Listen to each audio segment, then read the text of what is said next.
Gràcies a aquest vídeo coneixerem 3 tipus de macromolècules d'interès biològic: els polisacàrids, els àcids nucleics i les proteïnes.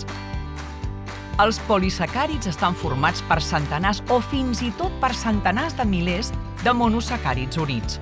Un monosacàrid és un sucre simple, com per exemple la glucosa.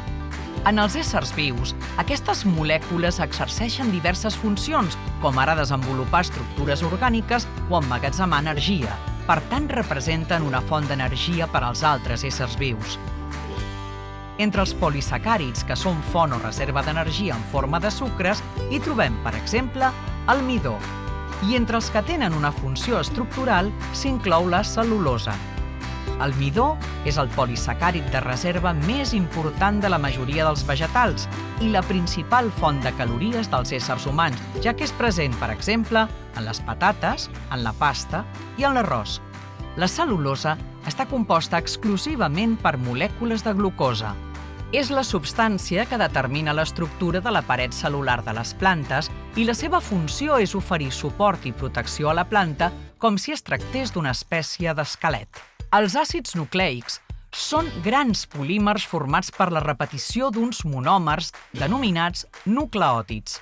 Els nucleòtids són 5: la citosina, la guanina, l'adenina, l'uracil i la timina, i es combinen per formar l'ADN. L'ADN funciona com a magatzem de la informació genètica.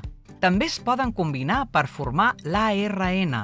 L'ARN intervé en la transferència de la informació que conté l'ADN.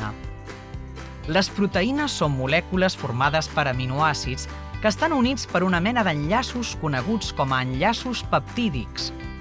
Totes les proteïnes contenen carboni, hidrogen, oxigen i nitrogen i gairebé totes presenten també sofre. Les proteïnes suposen aproximadament la meitat del pes dels teixits de l'organisme dels animals i són presents en totes les cèl·lules del cos. Així doncs, l'hemoglobina és un exemple de proteïna.